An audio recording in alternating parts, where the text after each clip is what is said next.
What's up, Jeevan here. Very quick update because I haven't really been trading this week. I took one trade, lost like 14 bucks, just for the sake of taking a trade because I was so out of the game. But I'll be back from Monday with a new strategy. But in the meantime, I'll just show you some bits and pieces I've been working on to make the 7 grand back safely and quickly.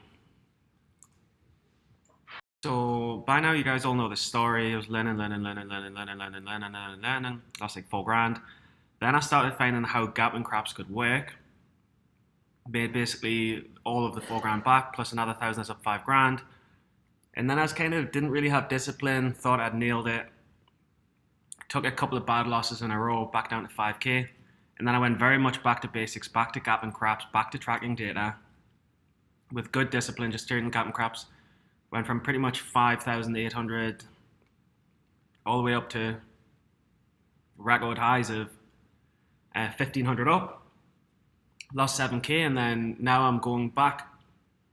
It's quite interesting because I'm going back to the strategy, but I'm doing even more.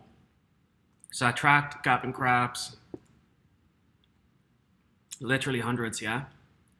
And stocks that gap up more than 25%. How do the crap out? Do they hold? Do they go down? What about ones over 50% compared to under 50%? And I really did well, and I made like 7k. And then because I basically tried a different setup, went too big on it, lost like 4 grand, then lost control and lost another 3 grand. So now I kind of need to take all of this into account and trade with much more discipline. So what I've actually started to do is not just look at gap and craps, but look at gap and craps specifically, just the ones that trade gap like between 25 and 40%, and then how do they perform? How much do they spike compared to the ones that gap up 40 to 60%, or 60 to 80%, or 80% plus?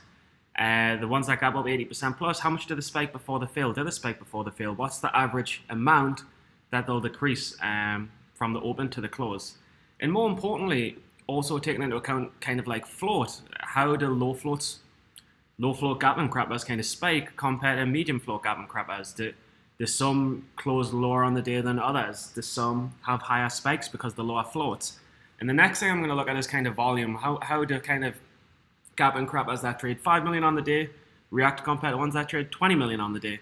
And I'm really taking literally every indicator to the next level. So I know the exact entry point and the exact exit point of when a gap and crap is no longer likely to be a gap and crap, it's more likely to be a gap and go.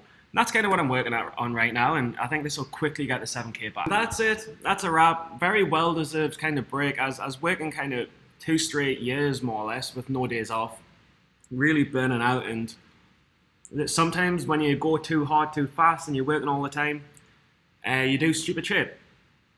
So I've learned a couple of things about the loss. I mean, I know for a fact I'll get it back, especially employing the same strategy and tactics, but to the next level.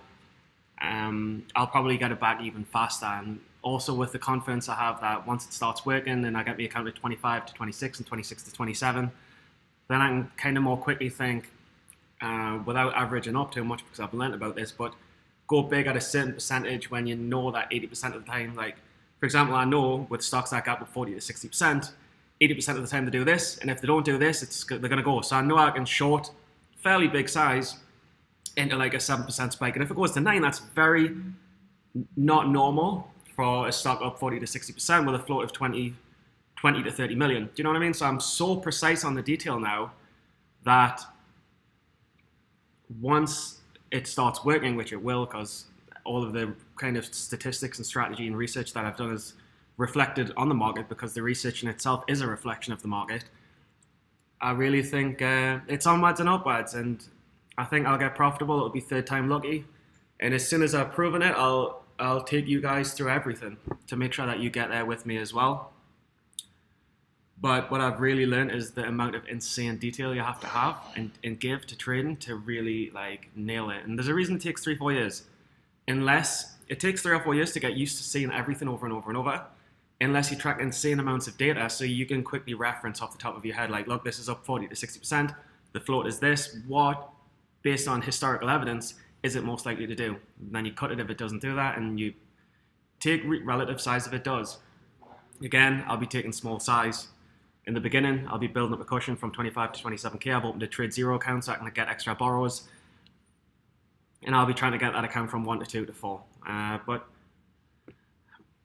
It's been good. I've been out. I fucked up, but I've learned to take time off when you're running well or you're feeling tired, and just keep going, keep learning, keep trucking, keep living the dream.